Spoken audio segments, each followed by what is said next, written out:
अस्सलामु अलैकुम वरहमतुल्लाहि वबरकातुह।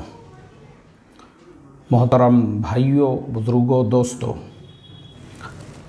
सऊदी गवर्नमेंट ने तबलीगी जमात के ख़िलाफ़ जो एक्शन लिया है वो कोई आज का लिया हुआ नहीं है, बल्कि उसकी एक लंबी तारीख़ है। आज हम आपको वो पूरी तारीख़ सुनाएंगे और साथ में ये भी बताएंगे कि इसके असल कसूरवार, असल मुजरिमीन कौन हैं और हमारी इसके अंदर क्या क्या ख़ामियाँ हैं, क्या क्या गलतियाँ हैं, ताकि हम उससे सीख सकें।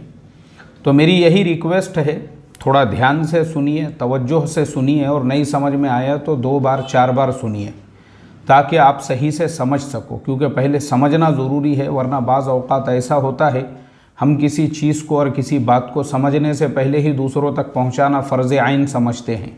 तो बहरहाल इसकी शुरुआत होती है सऊदी में। अल्हम्दुलिल्लाह तबलीगी जमात यानी दावत व तबलीग की बाबरकत मेहनत को पूरी आज़ादी थी एक ज़माने में, जैसे हमारे अपने मुल्कों में होती है उसी तरीक़े से वहाँ पे भी पूरी आज़ादी थी। जमातें आती थी, जाती थी, अल्हम्दुलिल्लाह किसी किस्म का कोई मसला वहाँ पे नहीं था। आज से 40 साल पहले तक, उससे पहले जो है ना, पूरी आज़ादी थी। अब क्या हो गया कि सऊदी अरबिया डेवलप होना शुरू हुआ और डेवलपमेंट जब होने लगा तो अलग अलग तरह की वहाँ पे मिनिस्ट्री बनने लगी, वजारतें बनने लगी। तो वही वजारतों के अंदर एक वजारत थी इस्लामिक अफेयर्स मिनिस्ट्री, जिनकी ज़िम्मेदारी थी कि भाई जो इस्लामी उमूर है उसके ऊपर वो नज़र रखे। अब वो जो वजारत थी, उन्होंने क्या किया कि सऊदी के हर गांव के अंदर, हर मोहल्ले में, हर बस्ती में जो है एक इदारा कायम किया। उसका नाम था दावत व इरशाद। वो अभी भी है वहाँ पे। मेरे पास खुद उनकी बहुत सारी किताबें हैं, अभी वो घर पर है।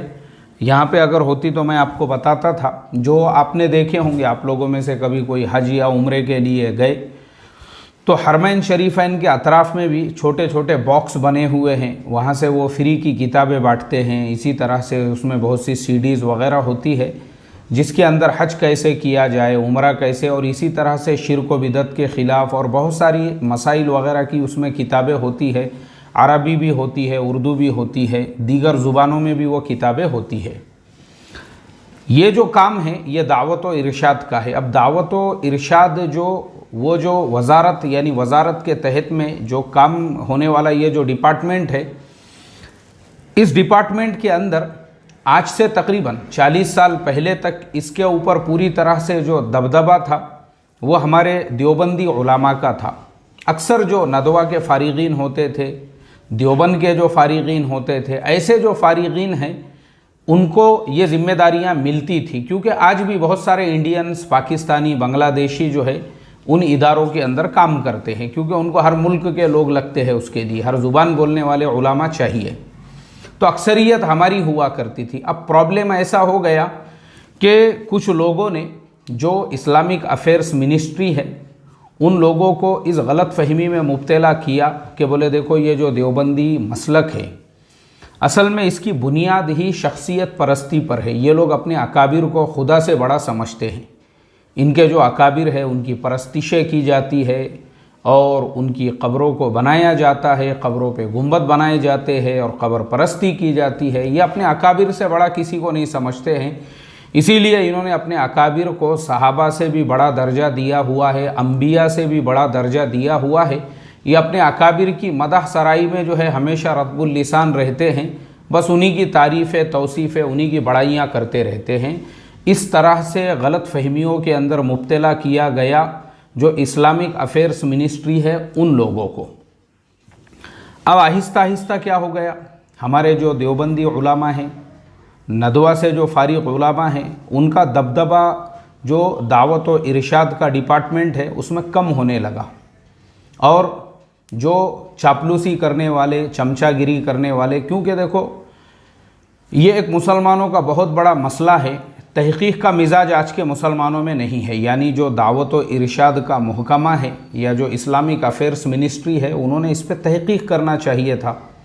बग़ैर तहक़ीक़ के सिर्फ़ अपने चमचों, चापलूसों, ये गलत फहमियाँ जो है ना, गलत फहमियाँ, ये गलत फहमियों की वजह से आज, और ये आपको हर जगह मिलेंगी, हर जगह पे। यानी अगर किसी से आपको दुश्मनी निकालना है, उसके बारे में गलत फहमियाँ फैलाओ, झूठ फैलाओ, लोगों को बहकाओ, लोगों को उसके बारे में गलत सलत बातें आप करते रहो, तो फिर क्या होगा, आप एक यानी फिर यही होगा जो गलत फहमियाँ बदगुमानियों के बाद जैसा सऊदी के अंदर हुआ कि वहाँ की गवर्नमेंट ने तहकीक करने को ज़रूरी नहीं समझा और उन्हीं गलत फहमियों का शिकार होकर फिर एक वक्त ऐसा आया कि पूरी तरह से देवबंदियों और हमारे नदवी उलामा के हाथ से वो डिपार्टमेंट निकल गया। जब उनके हाथ से निकला तो फिर उन्होंने तबलीग का काम, मैंने जैसा बताया उस ज़माने में भी पूरी आज़ादी के साथ में होता था, अब उसके बारे में भी गलत फहमियों में मुब्तला करना शुरू कर दिया। ये लोग ऐसा करते हैं, ये लोग वैसा करते हैं, ये लोग जो है अपने बुज़ुर्गों की तरफ लोगों को बुलाते हैं, इनके नज़दीक कुरान हदीस की कोई अहमियत नहीं है, इनकी किताब है फ़ज़ाइल आमाल जिसके अंदर ऐसे ऐसे मन घड़त वाक़ियात हैं। अब इस तरह की बातें जब की गई तो गवर्नमेंट का शिकंजा उसी ज़माने से दावत व तबलीग के काम पर जो है, जैसे पहले पूरी आज़ादी थी, फिर वो आहिस्ता आहिस्ता ख़त्म होती गई। मस्जिदों में तो वहाँ पे अभी भी क़ियाम नहीं होता था, यानी मस्जिदों में तो कभी क़ियाम होता ही नहीं था, क्योंकि वहाँ की मस्जिदों में क़ियाम कर भी नहीं सकते हैं वहाँ का, क्योंकि पूरा निज़ाम गवर्नमेंट के हाथ में है। अब इस तरह से गलत फहमियों में मुब्तला करके फिर आज ये नौबत पहुँची है कि जो बचा कुचा तबलीग का काम है उससे भी लोगों को कैसे डराया जाए। यानी पाबंदी का जो जुमला है वो पहले से ही है, पाबंदी कुछ आज से नहीं है, मगर वापस से जो है वहाँ के खुतबा और इमामों को इस बात की तरगीब दी गई कि भाई खामोशी में भी जो लोग कर रहे हैं उनके बारे में भी लोगों को आगाह करो, उनके बारे में भी समझाओ कि हमारे मुल्क में इस मेहनत के ऊपर पाबंदी है, इसलिए लोग चौकन्ना रहे, इससे थोड़े से अपने आप को जो है महफूज रखे और अपने आप को बचा के रखे। इस तरह के जुमले उसके अंदर इस्तेमाल किए गए। तो ये पूरे वाक़या और ये पूरा सिनेरियो जो मैंने आपको सुनाया हूँ, एक्चुअल मोहतरम दोस्तों, ये हम मुसलमानों का एक बहुत बड़ा मसला है। ये मुझे इतना अफसोस होता है ना, हम लोग जो है अपनी आपस की दुश्मनियाँ निकालने में खैर का कितना बड़ा नुकसान हो रहा है उससे हमको कुछ लेना देना नहीं है, कोई तहक़ीक़ का मिजाज नहीं। और ये सिर्फ़ ये तबलीगी जमात और सऊदी का मसला है, यहीं पे ये चीज़ आपको नहीं मिलेंगी, हमारे और भी बहुत सारे उमूर के अंदर। अभी जैसे मैं इस मसले के अंदर देवबंद को भी जो है कसूरवार समझता हूँ, जिन्होंने जब हज़रत जी मौलाना साद साहब से कुछ इख्तिलाफ़ात चल रहे थे और उस वक्त में उन्होंने वो जो फतवा दिया और उस वक्त में जो लेटर दिया उसकी ज़रूरत ही नहीं थी, इसलिए कि अगर आपका इख्तिलाफ़ हज़रत जी मौलाना साद साहब से है तो हज़रत मौलाना अरशद साहब जो है उनके बड़ों की तरह से है उम्र में, वो ख़ुद मरकज़ जाके उनसे बातचीत कर सकते थे। हज़रत मौलाना अबुल कासिम साहब नुअमानी और इसी तरह से देवबंद के जो दीगर अकाबिर है उनके सामने मौलाना साद साहब तो एक तालिबे इल्म है, ये एक तरीक़ा होता था। लेकिन क्या हो गया, वो जो देवबंद का तहरीरी तौर पे जो फतवा आया, मतलब हमको इतनी जल्दी, पता नहीं क्यों कौन लोग थे वो चंदा देने वाले जिन्होंने इतना ज़्यादा प्रेशराइज़ कराया, जिसकी वजह से ख़ुद हमने जो है वो फतवा दे दिया और वो देने की वजह से ये जो आपस का इख्तिलाफ़ है इसको और ज़्यादा तक़वियत मिली, क्योंकि ये हमारे यहाँ पे भी हमारी भी बहुत सारी गलतियाँ हैं। ऐसे ही दरमियान में एक मुफ्ती साहब के मनसूख़ सनद का जो है मैसेज सोशल मीडिया पे वायरल हुआ, मैंने उस मसले में तहक़ीक़ात किया। मैं बोला भाई ये मुफ्ती साहब की गलती क्या है जिसकी वजह से वो जो इदारा है जहाँ पे इन्होंने तालीम हासिल की है, भाई पढ़ तो लिए इन्होंने पूरी, अब वो कागज़ का जो पुर्जा है तुम उसके मनसूखी का ऐलान कर रहे हो, उसका रीज़न क्या है? तो पता ये चला कि मुफ्ती साहब ने उम्मत के पाकिस्तान के क्रिकेट मैच जीतने पर जो खुशियां मना रहे थे और जिनको उठा उठा के जेल की सलाखों के पीछे डाले और जिनकी माँ बहनें रोडों सड़कों पे आके ऐसा पूरा चिल्ला चिल्ला के रो रही थी, मुफ्ती साहब को वो देखे नहीं गया। तो मुफ्ती साहब ने जब देखे कि एक मुसलमान टीचर को उठा के जेल में डाल दिया गया, 25,000 का उस पर जुर्माना लगाया गया, उसकी नौकरी भी चले गई सिर्फ एक मैसेज पाकिस्तान की तायद में करने पर, तो वो मुफ्ती साहब को गुस्सा आया अपनी कौम के ऊपर कि तुम इतने नादान हो, जिस मसले से मुल्क के अंदर इस तरह का माहौल पैदा हो सकता है तो वो कर रहे क्यों तुम? बस वही चीज़ वो जो इदारे का डायरेक्टर था उसको मिर्ची लग गई, क्योंकि वो भी पाकिस्तान का फॉलोवर था, वो भी पाकिस्तान टीम का सपोर्टर था।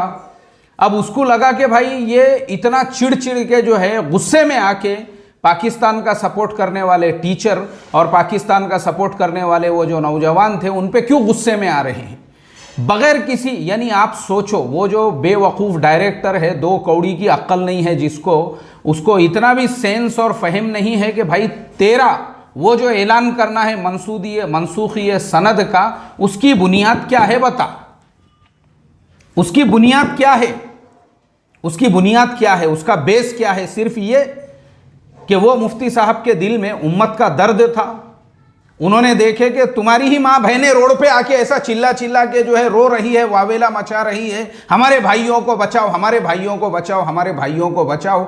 वो डायरेक्टर गया कि उनकी ज़मानत लेने के लिए, जिसने इतने घमंड और अकड़ के साथ में जो है वो मैसेज किया था मनसूखी सनद का, क्योंकि उसकी अक्ल थी 2 कौड़ी की, और 2 कौड़ी का इंसान यही कर सकता है, खुद अपने नाअहली का ऐलान कि तू नाअहल है, तेरे अंदर इतनी भी अहलियत नहीं है कि तू जो मनसूखी का ऐलान कर रहा है, तुझे किसी ने फोन कर दिया, तुझे किसी ने जो है रिश्वत दे दी, पैसे दे दिए तुझे, जमीर और ईमान फरोशी का धंधा, यह हाल है हमारा। यानी हमको इतनी भी अक्ल नहीं है, इतना भी सेंस नहीं है, हम किसी के बारे में जो है कोई इक़दाम कर रहे हैं या हम कोई, अरे अल्लाह ने अक्ल सलीम दी है, सोचो तुम जो कदम उठाने वाले हैं उससे पहले 10 मरतबा सोचो, तुम किसी के खिलाफ में कोई लिख रहे हो उससे पहले तुम जो है ये सोचो कि भाई हमारी ये जो तहरीर है इसके असरात क्या पड़ेंगे। उसके असरात ये पड़े कि बांग्लादेश में 12-15 के मर्डर हो गए, सिर्फ वो एक कागज़ के टुकड़े पे जो आपने तहरीर लिख दिए थे फतवा मौलाना साहब के खिलाफ, उसी बुनियाद के ऊपर उनको आने से रोका गया, वहाँ दंगल हो गया, वहाँ पे फसाद हो गया, 12-13 के जो है मर्डर हो गए, कत्ल हो गए वहाँ पे, और हज़ारों जो है वहाँ पे आपस में एक दूसरे के आज चेहरे देखने को तैयार नहीं है। सिर्फ वो एक कागज़ के टुकड़े के ऊपर जो आपकी तहरीर थी उसकी बुनियाद के ऊपर कईयों के तलाक हो गए, कईयों के खुला हो गए, कई जो है अपने जिन्होंने अपने बीवियों को छोड़ दिए, कईयों के रिश्ते नहीं हो रहे हैं, मस्जिदों के बीच में दीवारें बांध दी गई है। ये सिर्फ और सिर्फ वो एक तहरीर की वजह से, जोशीली और जज्बाती तहरीर, यानी वो तहरीर लिखने से पहले लिखने वालों ने ये सोचा भी नहीं होगा उसके असरात समाज के ऊपर क्या पड़ेंगे। ये प्रॉब्लम है हमारा, ये हमारा प्रॉब्लम है कि हम लोग जो है ना ठंडे दिमाग से गहराई के साथ कभी भी काम नहीं करते हैं, जोश में अक्ल ही नहीं है, सोच ही नहीं है, उतना फहम उतनी फिरासत ही नहीं है कि वो जो शायर ने कहा है वो दौर भी देखा है, तारीख की आंखों ने, लम्हों ने खता की थी, सदियों ने सज़ा पाई। तो जिस तरीके से आज से 40 साल पहले सऊदी अरबिया में पूरी आज़ादी थी दावत व तबलीग की मुबारक मेहनत के ऊपर, लेकिन हमारा प्रॉब्लम क्या हो गया, हमारा प्रॉब्लम यह हुआ कि ये वही ज़माना था जिस ज़माने में हज़रत कारी तय्यब साहब रहमतुल्लाह अलैह के ख़िलाफ़ में साजिशें और षड्यंत्रों के जाल बुने जा रहे थे। हमारी पूरी एनर्जी आपस के तोड़ पे लग रही थी, आपस की साजिशों पे, आपस पे एक दूसरे की टांगे काटने के पीछे। अगर हम उस ज़माने में इन चीज़ों के ऊपर ध्यान देते और तवज्जो देते कि हमारे फ़ारिगीन दावत व इरशाद का जो डिपार्टमेंट है, मुझे आप बताओ ना, क्यों नहीं है हमारे अंदर वो सलाहियतें आज जो आज हमारे पत्ते काट दिए गए हैं वहाँ से। अल्लाह हिफाजत फरमाए, क्यों नहीं है? क्योंकि हमारे अंदर वो कैपेसिटी नहीं, हम कैपेबल ही नहीं है, यही हम एक दूसरे की जड़ें काटने में लगे हुए हैं। अगर हमारी मेहनत और हमारा फोकस अपने फारिगीन के ऊपर इस चीज़ को लेकर होता था, भाई वहाँ जाके वो डिपार्टमेंट में दूसरे लोग और जिन्होंने कब्जा किए उन्होंने क्या किए, सिर्फ हुकूमत को बदगुमान करने का काम किए, क्योंकि हुकूमत तो आई नहीं यहाँ पे देखने के लिए। जैसा मैंने बताया कल या परसों भी एक वीडियो में, भाई हुकूमत आई क्या इंडिया? हुकूमत गई मरकज़ निज़ामुद्दीन में, देखी उसने वहाँ कितने बड़ी बड़ी कब्रें बनी हुई है, मालूम ही नहीं है। वो जो वज़ा Islamic ministry of Islamic affairs जो है उनको मालूम ही नहीं है ना, उन्होंने तो सुनी सुनाई बातें, जो हमारे यहीं से गए हुए जो लोग हैं उन्होंने उनके कानों में इतना जहर भर दिए, इतना उनको जो है मिसगाइड कर दिए, और हमारे अंदर उतनी सलाहियतें नहीं है कि हम उनको जवाब दे सके। अल्लाह हिफाजत फरमाए। मोहतरम दोस्तों, हमारी खामियां हैं, हमारी कमियां हैं, इसीलिए कभी भी अपने ही लोगों की जड़ें काटने से पहले सोचना चाहिए। मौलाना साहब कोई तुम्हारे गैर नहीं थे, वो भी तुम्हारे अपने ही थे, तुम उनको जाके मरकज़ में बात कर सकते थे, ये मसले बैठ के हल कर सकते थे। ये 4 दीवारी में हल करने के मसले थे, तुमने इसको रोड पे लेके आए, रास्ते पे लेकर आए, चौराहों पे लेके आए, तो अल्लाह ताला ने बेवज़न कर दिया। मसला है ये। इसी तरह से जो मैंने कहा ना, वो मुफ्ती साहब के बारे में भी जो मजमून, अरे वो तुम्हारे मसलक के ही थे मुफ्ती साहब भी, तुम्हारे अपने नज़रिए और ख़यालात के, मगर आपस की दुश्मनियाँ, आपस का हसद और जलन, बस आपस में ही लगे हुए हैं एक दूसरे की जड़ें काटने के लिए। काटो काटो, तुम काटते रहो। इस तरह से जो है दूसरे लोग तुम्हारा सफाया करके वहाँ के जो दावत व इरशाद में से एक ज़माने में 100% हमारे लोग उसमें हुआ करते थे।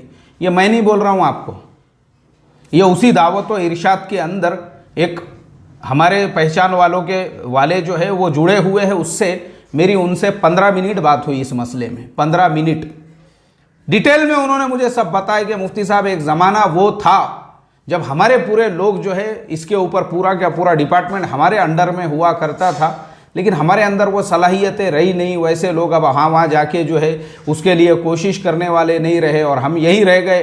कोई किसी की सनद मनसूख कर रहा है, कोई किसी के बारे में, अपने ही लोगों के बारे में करो करते रहो। कोई मुनाजरे का चैलेंज कर रहा है, हालांकि वो मसला बातचीत से भी हल हो सकता नहीं, मगर उसको सोशल मीडिया पे जो है उसके ऊपर उसको तो एक इशू बनाने का है। बनाओ ना इशू, बनाओ इशू।